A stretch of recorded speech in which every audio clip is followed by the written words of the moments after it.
Hello dear student, આજનો આપણો વિષય છે ગણિત ધોરણ 5 પ્રકરણ 10 10મું અને સૌથી લાંબી ચરણી નોટ એના વિશે વાત કરીશું. આગળના વિડીયોમાં તમે સૌથી લાંબી પૂંછડી કોની છે, પછી 100મો ભાગ 10મો ભાગ એની માહિતી મેળવી, લંબાઈ પહોળાઈ વિશે માહિતી મેળવી. આજે આપણે વાત કરીશું કે સૌથી લાંબી ચલણી નોટ. તો ટેક્સ્ટબુકમાં જો પાઠ્યપુસ્તકમાં 100 રૂપિયાની ચલણી નોટની લંબાઈ કેટલી હશે? અંદાજ લગાવો. એવું કહે છે કે 100 રૂપિયાની ચલણી નોટની લંબાઈ કેટલી હશે? અંદાજ લગાવો. હવે તેને ફૂટપટ્ટી વડે માપો. હવે ઘણી બધી વસ્તુઓની લંબાઈ તથા પહોળાઈ વિશે અંદાજ લગાવો. તે તમારા અનુમાન તથા માપ વચ્ચેનો તફાવત શોધો. અહીંયા માપ આપ્યું છે, તમારું અનુમાન, લંબાઈ પહોળાઈ, તમે લીધેલું માપ સેન્ટીમીટરમાં અને લંબાઈને પહોળાઈ. તો હું પહેલાં લખી દઈશ, આપણે કોષ્ટક બનાવીશું, ત્યારબાદ અંદર જવાબ લખીશું. બરાબર? તો ચાલો જોઈએ આપણે.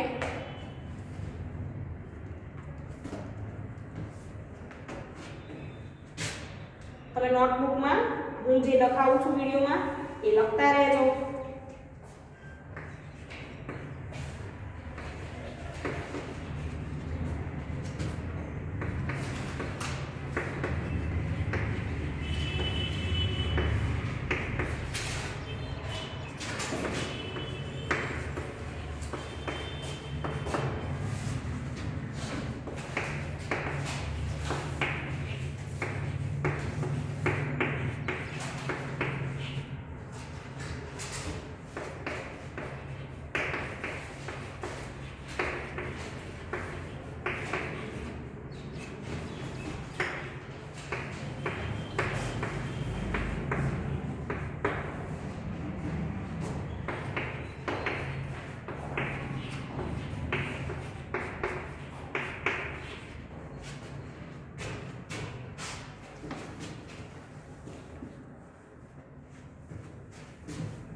પહેલું લખ્યું છે 100 રૂપિયાની નોટ.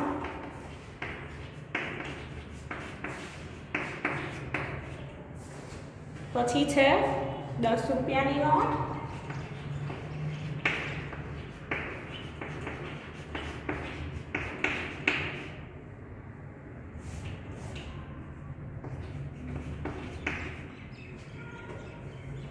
ત્યારબાદ 20 રૂપિયાની નોટ.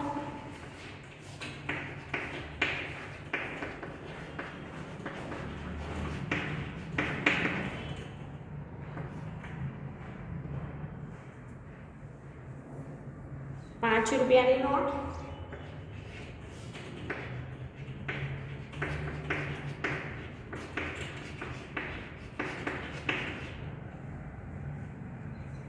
Post card.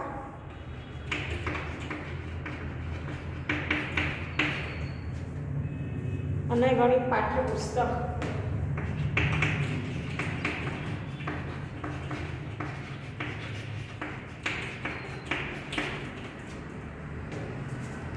બરાબર. હવે આપણે અનુમાન લખવાનું છે અને સેન્ટીમીટરમાં માપ લખવાનું છે. તો ચલો જોઈએ. પહેલું છે 100 રૂપિયાની નોટ. તો એમાં લખીશું લંબાઈ અને પહોળાઈ. લંબાઈ 15, પહોળાઈ 6 સેન્ટીમીટર. ત્યારબાદ 10 રૂપિયાની નોટ માટે લખીશું 12.5 અને 5.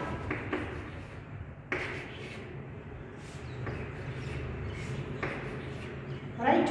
20 રૂપિયાની નોટ એના આગળ. તો એના માટે આપણે લંબાઈ પહોળાઈ કેટલી લખીશું? 13.5 અને 5. અનુમાન લગાવેલું છે આપણે. તમે પણ આવી રીતે જાતે લખી શકો. 5 રૂપિયાની નોટ. હવે 5 રૂપિયાની નોટ તો બધા જોઈએ છે. પહેલાંના સમયમાં, અત્યારે તો સિક્કો પણ વપરાય છે અને નોટ પણ આવે છે. તો એનું માપ કેટલું છે? તો 11 ને 5. ત્યારબાદ 5 રૂપિયાની નોટ એ આવી ગયું પોસ્ટ કાર્ડ. તો એમાં 14, 9. હવે ગણિત પાઠ્યપુસ્તક તો 25 ને 20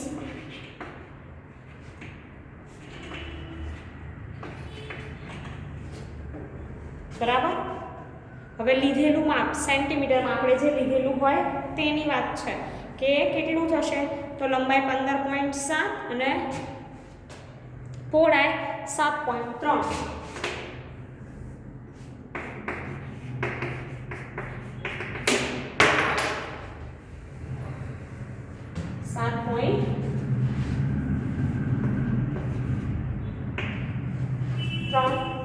આગળ જુઓ,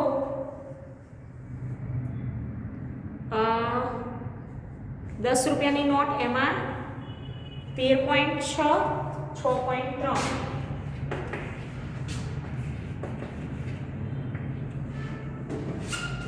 આગળ જુઓ 20 રૂપિયાની નોટ, તો એમાં 14.6, 6.2.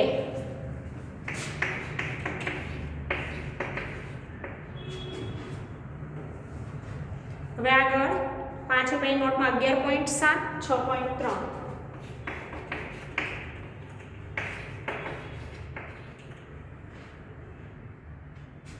બરાબર. આગળ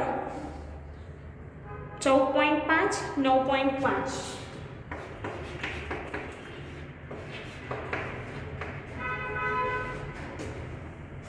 અને છેલ્લું ગણિત પાઠ્યપુસ્તક, એની તમે લંબાઈ માપશો તો કેટલી થશે? 27.3 અને પહોળાઈ 20.6.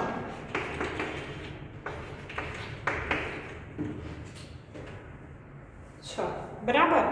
હવે આપણે તફાવત જોઈએ. આ આપણું અંદાજિત માપ છે, અનુમાન, અને આ લીધેલું, એનો તફાવત જોઈએ.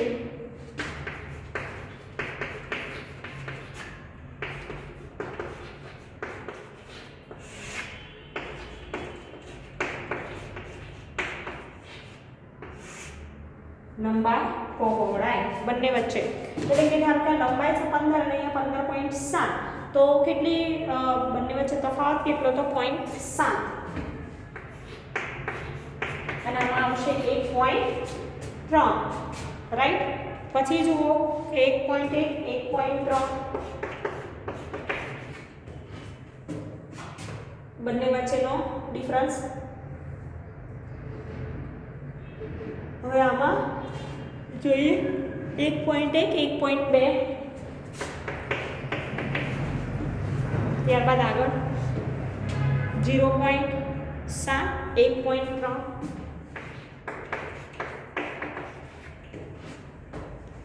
0.5, 0.5.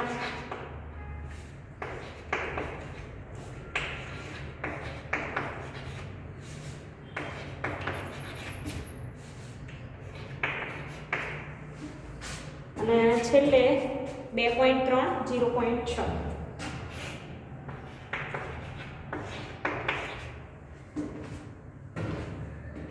ઓકે.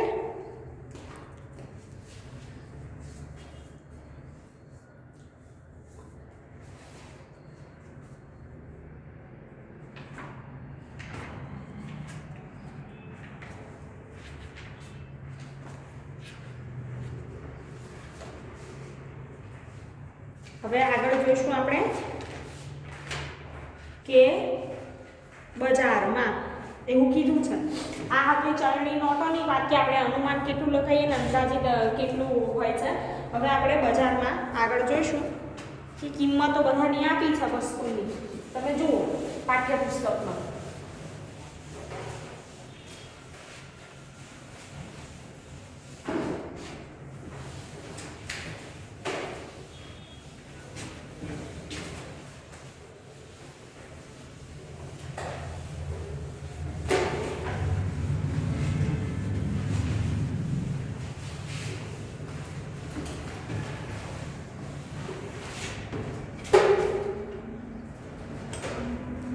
હવે બજારમાં એમાં પાઠ્યપુસ્તક, દીવાસળી બધાની કિંમત આપેલી છે.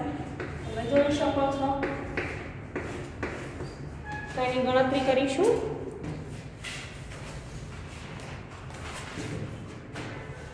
કીડાની કિંમત છે, બેગની છે, પેનની છે, ચપ્પલ, બધાની કિંમત આપી છે. આ અનોખી કિંમત જુઓ 32 રૂપિયા 99 પૈસા, પરંતુ આપણે તેઓને 33 રૂપિયા આપે તેઓ આપણને 1 પૈસો પાછો નહીં આપે. 1 પૈસો એ 1 રૂપિયાનો કેટલામો ભાગ છે? એવું પૂછ્યું છે. આ 1 પૈસો ઓછો બતાવી આપણને મૂર્ખ બનાવે છે. 1 પૈસો એ 1 રૂપિયાનો 100મો ભાગ છે, ખરું ને, જેને 0.01 રૂપિયા લખી શકાય. અને તેથી આપણે 99 પૈસાને 0.99 લખી શકીએ. એટલે કે 1 પૈસો એ રૂપિયાનો કેટલામો ભાગ? તો 1 પૈસો એ રૂપિયાનો 100મો ભાગ છે. યાદ રાખજો, 1 પૈસો એ રૂપિયાનો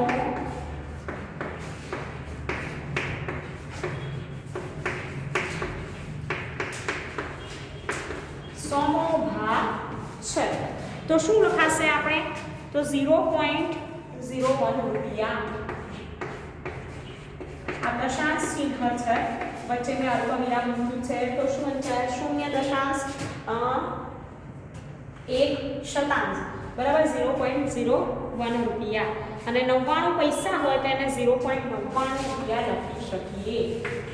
99 પૈસા બરાબર 0.99 રૂપિયા. હવે આપણે જોઈશું ગણતરી કે એક દિવાસળીની પેટીની કિંમત કેટલા પૈસા છે. તો આપણે પ્રશ્નના જવાબની ચર્ચા કરીશું. દિવાસળીની પેટીની કિંમત તમને પાઠ્યપુસ્તકમાં આપેલી છે, એમાંથી તમારે જોવાનું. તો પહેલો પ્રશ્ન,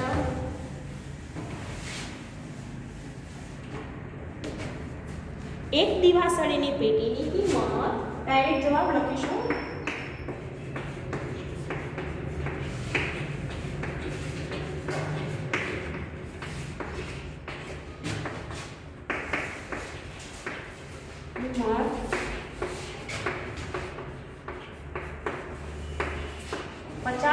પૈસા છે. બીજો જવાબ, તો પાઠ્યપુસ્તકમાં જોજો, 0.50 રૂપિયા એટલે કેટલા પૈસા? 50 પૈસા થાય. હવે 2.50માં કેટલી દિવાસળીની પેટી ખરીદી શકાય એવું કીધું છે. તો તમને ખબર છે 2.50 રૂપિયા હોય તો એમાં 5 દિવાસળીની પેટી ખરીદી શકાય. કેવી રીતે હું બતાવું તમને.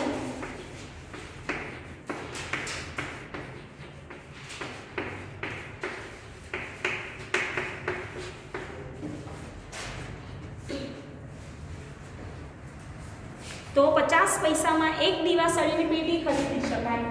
બરાબર, કે જો તમને ખબર પડી ગઈ કે 50 પૈસા બરાબર એક દિવાસળીની પેટી.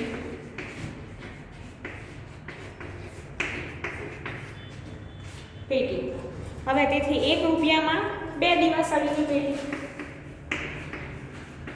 1 રૂપિયામાં કેટલી આવશે? 2 દિવાસળીની પેટી આવે.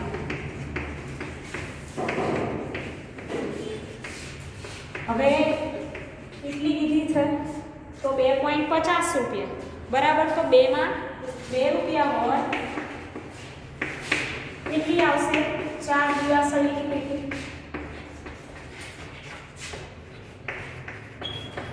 1 રૂપિયામાં 2 આવે તો 2 રૂપિયામાં કેટલી આવશે? 4 પેટી. બરાબર ને? અને 0.50 એવું કીધું છે એટલે 2.50માં તમે વિચારી શકો કે રૂપિયા 2.50 એટલે કે 2 રૂપિયા 50 પૈસા. તો એમાં 2 માં 4 આવે અને 50 પૈસામાં 1 આવે એટલે ટોટલ કેટલી આવશે? 5 દિવાસળીની પેટી આવે. આવી રીતે ગણતરી કરવાની અને તમારે વિચારવાનું. હવે તમે 5મા ધોરણમાં આવી ગયા, નાના નાના દાખલા તો ગણવા આવડવા જ જોઈએ. આગળ જોઈશું એક સાબુની કિંમત કેટલા રૂપિયા છે.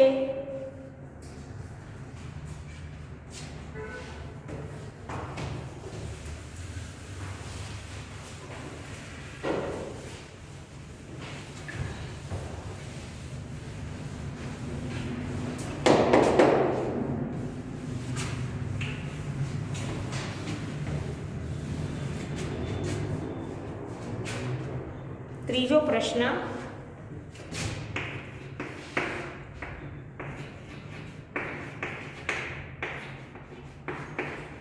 એક સાબુની કિંમત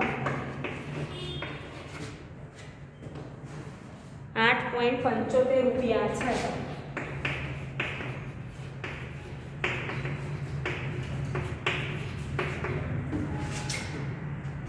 આગળ જોઈએ ચોથો પ્રશ્ન અરુણ એક સાબુ ખરીદવા ઈચ્છે છે તેની પાસે 5 રૂપિયાનો એક સિક્કો 1 રૂપિયાના 2 સિક્કા 50 પૈસાના 4 સિક્કા છે તો તેને કેટલા પૈસા પાછા મળશે હવે એના માટે વિદ્યાર્થી મિત્રો આપણે શું કરવું પડે અરુણ પાસેની કુલ રકમ શોધવી પડે પહેલા કે અરુણ પાસેની કુલ રકમ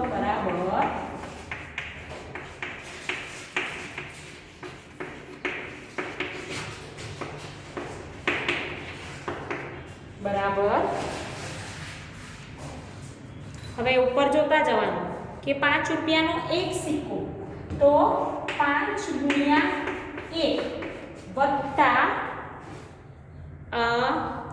1 રૂપિયાના 2 સિક્કા તો 1 ગુણ્યા 2 વત્તા ને 50 પૈસાના 4 સિક્કા એટલે 50 પૈસા બરાબર 0.50 રૂપિયા તો 0.50 ગુણ્યા કેટલા 4 હવે અહીંયા ગણતરી કરીશું 5 એકા 5 વત્તા 2 એકા 2 હવે 0.50 ગુણ્યા 4 અડધું અડધું 1 થાય તો એવા અડધા 50 પૈસાના 4 સિક્કા હોય તો કેટલા થાય 2 થાય બરાબર તો અહીંયા શું આવશે 2 હવે 5 વત્તા 2 7 7 ના 2 ઉમેરો એટલે કેટલા 9 રૂપિયા હવે અરુણ પાસે કેટલા છે 9 રૂપિયા તો એક સાબુની કિંમત 8.75 રૂપિયા છે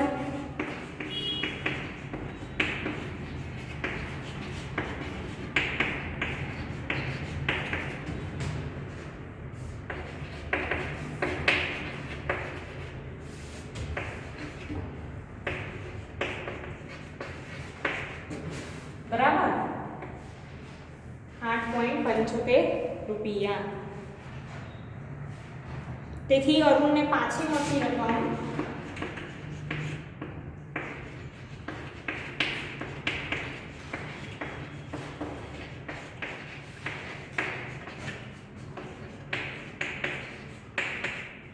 બરાબર 9 - 8.75 હવે તમે બાદબાકી કરશો તો 9 માંથી 8.75 બાદ કરવાનું તો કેટલા બચશે 0.25 રૂપિયા એટલે કે 0.25 રૂપિયા બરાબર કેટલા પૈસા તો 0.25 પૈસા થાય 25 રૂપિયા અથવા તો 25 પૈસા બરાબર યાદ રાખજો હવે આગળનો દાખલો જોઈએ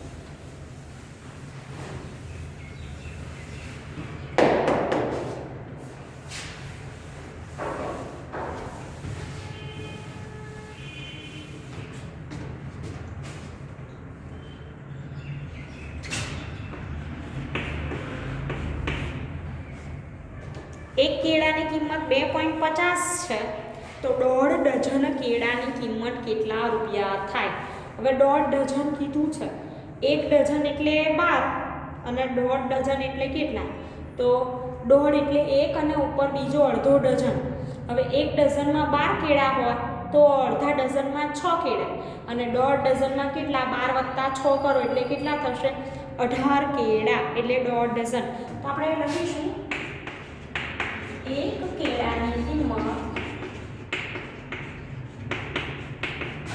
બરાબર 2.50 રૂપિયા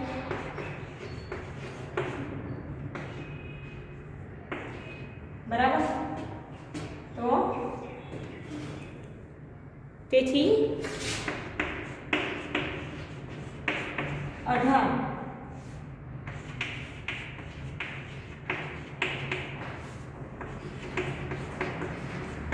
1.5 ડઝન ની કિંમત બરાબર 18 ગુણ્યા શું થશે 2.50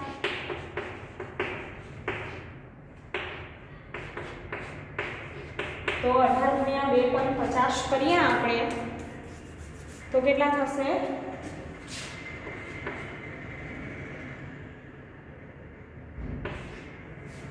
20 રૂપિયા. 1.5 ડઝન કેળાની કિંમત 45 રૂપિયા થાય. હવે બી જુઓ.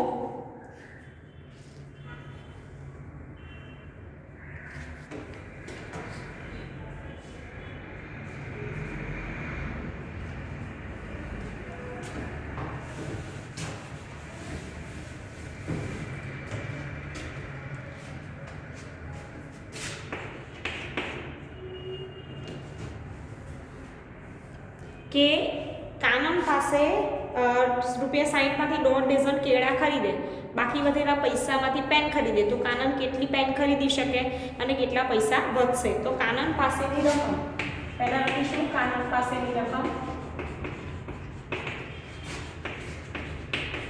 બરાબર 60 રૂપિયા. 1.5 ડઝન કેળાની કિંમત આગળ આપણે શોધ્યું 45.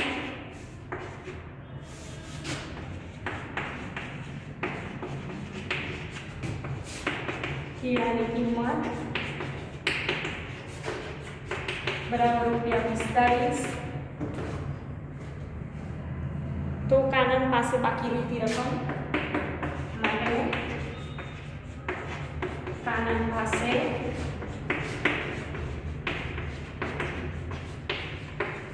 રહેતી રકમ બરાબર 60 - 45 કરી આપણે બાકી કેટલા રહેશે? 15 રૂપિયા. હવે આગળ જોઈએ. એક પેનની કિંમત 6.50 રૂપિયા.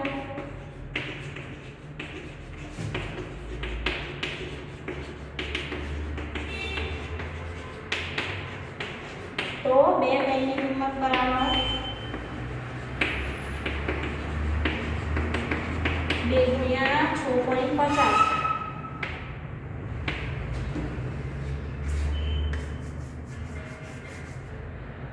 બરાબર. તો કેટલા થશે? ₹6. 3 પેનની કિંમત બરાબર 3 × 6.50. 3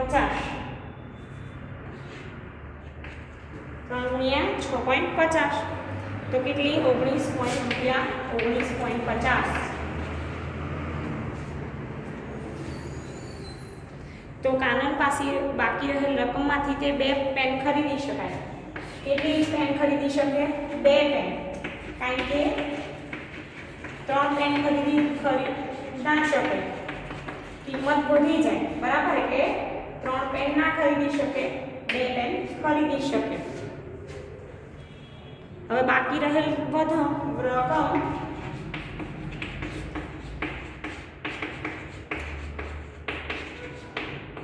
બરાબર 15 - 13 બરાબર 2 રૂપિયા. તો 15 રૂપિયા વધશે. 15 માંથી 2 પેન ખરીદશે. 2 પેન ખરીદે એટલે કેટલા વધશે? 2 રૂપિયા વધશે. 2 પેન ખરીદ્યા બાદ 2 વધશે. હવે એવું કીધું છે કે શું હું 13 માં 2 પેન ખરીદી શકું? 2 પેનની કિંમત કેટલા રૂપિયા છે? શું તે 2 પેન ખરીદી શકશે? તો એક પેનની કિંમત આપણે જાણીએ 6.50 રૂપિયા. તો 2 પેનની કિંમત કેટલી થાય? 13 રૂપિયા. તો હા, તે 2 પેન ખરીદી શકે. 6થા નંબરના પ્રશ્નનો જવાબ પણ મેં તમને આપી દીધો. તો આ વિડીયોમાં આપણે આટલે સુધી માહિતી રાખીશું. Thank you.